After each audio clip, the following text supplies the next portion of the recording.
Hello मेरे प्यारे बच्चों। मैं आज लेकर आई हूँ तीसरी कक्षा के पाठ्य पुस्तक वीणा की तीसरी इकाई आओ खेले से एक कविता, जिसका शीर्षक है एक जादुई पिटारा। जादू अर्थात अद्भुत करतब या असंभव को संभव करने की कला। आ- आपने एक कहानी तो जरूर ही सुनी होगी, अलादीन के जादुई चिराग का। अल- अलादीन के पास एक ऐसा चिराग या दीपक था जिसको घिसने से जादूगर प्रकट होता था। उससे कुछ भी मांगो तो मिल जाता था।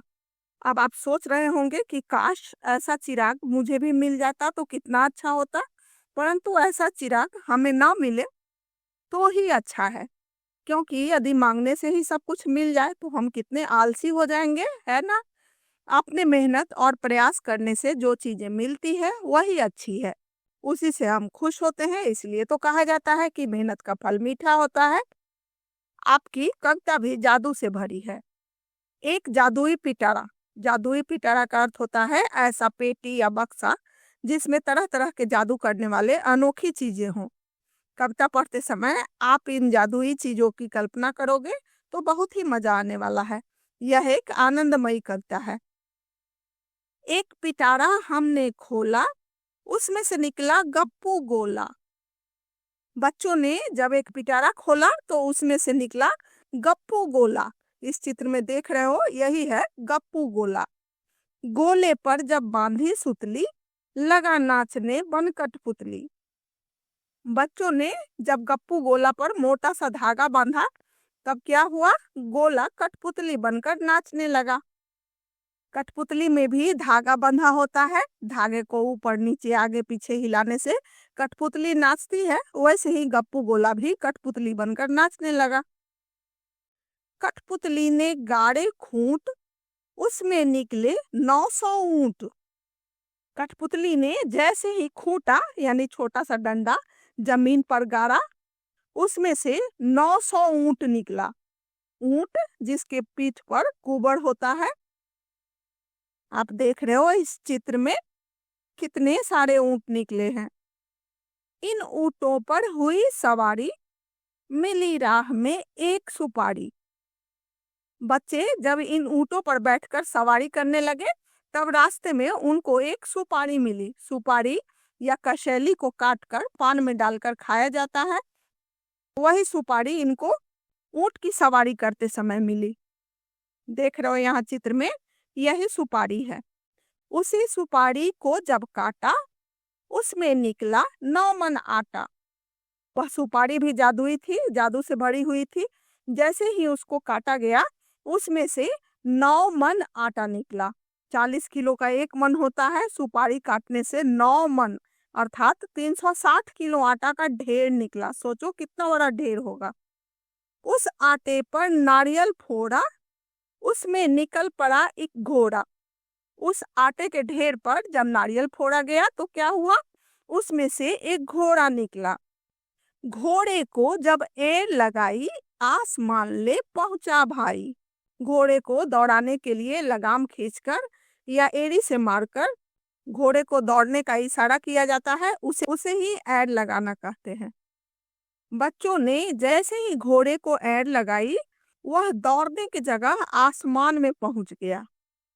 पाया वहां एक गुब्बारा, जिस पर छेद हुए थे 12। 12 यहाँ 12 को कहा गया है।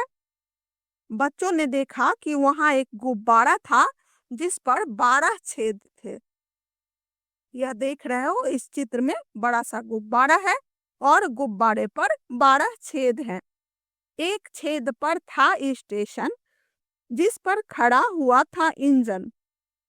एक छेद पर स्टेशन था और उस स्टेशन पर इंजन खड़ा था। स्टेशन वो जगह होती है जहां रेलगाड़ी रुकती है। आप यहाँ इस चित्र में देख ही रहे हो, एक छेद पर इंजन खड़ा है। उस इंजन को धोया ऐसे, उसमें निकल पड़े 2 भैंसे।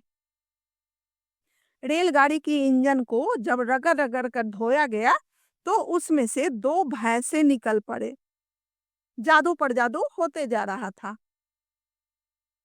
भैंसे लाकर जोता खेत, नाच हुआ 1200 सेर।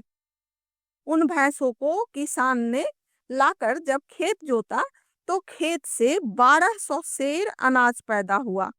नाज यहाँ अनाज को कहा गया है। सेर किलोग्राम से थोड़ा कम होता है। खा खा नाज हुए दीवाने, चले चाल बेहद मस्ताने। किसान अनाज खा खाकर बहुत खुश हो गया। खुश होकर मस्ती में झूमते हुए चलने लगा। इस चित्र में देखो किसान कितना मस्त होकर खुशी से चल रहा है। तो बच्चों, आपने देखा जादू का कमाल। जादू से असंभव भी संभव हो जाता है। क्या आपने जादूगर को देखा है? यदि देखा है तो कहाँ? मुझे बताइएगा जरूर। हम लोग अब कविता को समझ लिए हैं, तो आगे बढ़ते हैं। सोचिए और लिखिए। पहला है, कविता के अनुसार पिटारा जब खोला गया तो उसमें से क्या क्या निकला? इसका उत्तर आपने कविता में पढ़ा ही है कि पिटारे से गप्पू गोला, कठपुतली, ऊंट, सुपारी, नौमन आटा, घोड़ा, इंजन और भैंसे निकली। दूसरा है, कविता में गिनती के कौन कौन से अंक आए हैं ढूंढकर लिखिए। इसका उत्तर होगा कविता में 1, 2, 9, 12 और 100 अंक आए हैं। तीसरा है, नौमन आटा किस में निकला?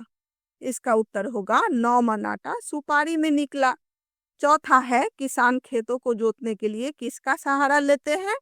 इसका उत्तर होगा किसान खेतों को जोतने के लिए बैलों और भैंसों का सहारा लेते हैं। उसके बाद है, खोजिए और लिखिए। पहला है, नीचे लिखे शब्दों से तुक मिलाने वाले शब्द कविता से ढूंढकर लिखिए। तो तुक मिलाने वाले शब्द या राइमिंग वर्ड कहते हैं जो सुनने में एक जैसे लगते हो, जैसे खोला गोला, खूंट ऊंट, सवारी सुपारी, सुतली कठपुतली। दूसरा है, जब एक हो तो गोला कहलाता है और अनेक हो तो गोले। नीचे दिए गए शब्दों को भी एक से अधिक मानकर उनके लिए शब्द लिखिए। एक वचन वो शब्द होता है जो एक होता है। एक से ज्यादा होने पर वह बहुवचन होता है। का पिटारा, पिटारा का बहुवचन होगा पिटारे। खा घोड़ा, घोड़ा का बहुवचन होगा घोड़े। भैंस का भैंसे, गुब्बारा का गुब्बारे। नीचे दिए गए चित्रों को पहचानते हुए खेलों के नामों के साथ उनका मिलान कीजिए। पहला है रस्सी कूदने का खेल, दूसरा है जादूगर का खेल और तीसरा है कठपुतली का खेल। कविता के आधार पर पंक्तियों का उचित मिलान कीजिए। का गोले पर जब बांधी सुतली, लगा नाचने बन कठपुतली, एक पिटारा हमने खोला उसमें से निकला गप्पू गोला। उन ऊंटों पर हुई सवारी, मिली राह में एक सुपारी, घोड़े को जब ऐर लगाई आसमान ले पहुंचा भाई। तो पांचवा है, नीचे लिखे अक्षरों के क्रम को व्यवस्थित करके सही शब्द लिखिए। जैसे रा घो, इसको सही करेंगे घोड़ा, वैसे ही अब आप इसको करोगे क चा ना, इसका होगा ना चा। ख रा टा पी, पी टा रा। ग ला क नी, नी क ला। घ ला गो, गो ला। श का आ का श, आकाश। सब उल्टे हैं, सबको सीधा कर देना है। नीचे दिए गए चित्रों में रंग भरिए। यदि आपको इनमें से किसी की सवारी करने का अवसर मिले, आप किसकी सवारी करना चाहेंगे? उसके बारे में 4-5 पंक्तियों में अपने विचार लिखिए। यहाँ है, एक है घोड़ा, दूसरा है ऊंट। आप किसकी सवारी करना चाहोगे? मैंने यहाँ लिखा है, मैं घोड़े की सवारी करना चाहूंगा, चाहूंगी। यदि आप लड़का हो तो चाहूंगा, लड़की हो तो चाहूंगी। क्योंकि पहला, घोड़ा बहुत वफादार जानवर होता है। दूसरा, घोड़ा बहुत तेज दौड़ता है। तीसरा, घोड़े पर सामान भी ढोए जा सकते हैं। चौथा, घोड़े लाल, काला, उजला, स्लेटी आदि कई रंग के होते हैं। पांचवा, घोड़ा एक शाकाहारी जानवर होता है, वह घास खाता है। नीचे जादुई पिटारे का एक चित्र दिया गया है, उसमें अपनी पसंद के रंग भरिए। आप भी अपना एक जादुई पिटारा बनाइए और बताइए कि आप उसमें क्या क्या रखना चाहेंगे। तो यह तो आप अपनी मर्जी से बताओगे, जादू पिटारे में आपको जो जो चीजें पसंद हो वही रखना चाहोगे। आप अपनी मनपसंद चीजें यहाँ पर लिखोगे कि आप जादू पिटारे में क्या रखना चाहते हो। उसके बाद ये कलाकारी आप ही को करना है। नीचे दिए गए चित्रों में तीलियों वाले पुतले दिखाए गए हैं। आप भी अपनी पसंद के फल, फूल, साग, पशु पक्षियों, जानवरों के पुतले तैयार कीजिए। कठपुतलियों का एक पिटारा तैयार करने में अपने शिक्षक को सहयोग दीजिए। ठीक है, तो ये आप ही को करना है। माचिस की तीली से बनाया गया है। तुम्हें कौन सा मौसम पसंद है, गर्मी या सर्दी? दोनों। वह कैसे? गर्मी में सर्दी और सर्दी में गर्मी। कितना अच्छा जवाब है। जब बहुत सर्दी होती है तो मन करता है कि सर्दी कम हो जाए, गर्मी आ जाए, और जब गर्मी बहुत होती है तब मन करता है कि गर्मी कम हो जाए और सर्दी आ जाए। तो बच्चों, एक जादुई पिटारा कविता यदि आपको समझ में आ गया हो तो आप मेरे चैनल को सब्सक्राइब कर लेना ताकि आपको अगला पाठ भी मिल जाए। तब तक के लिए बाय।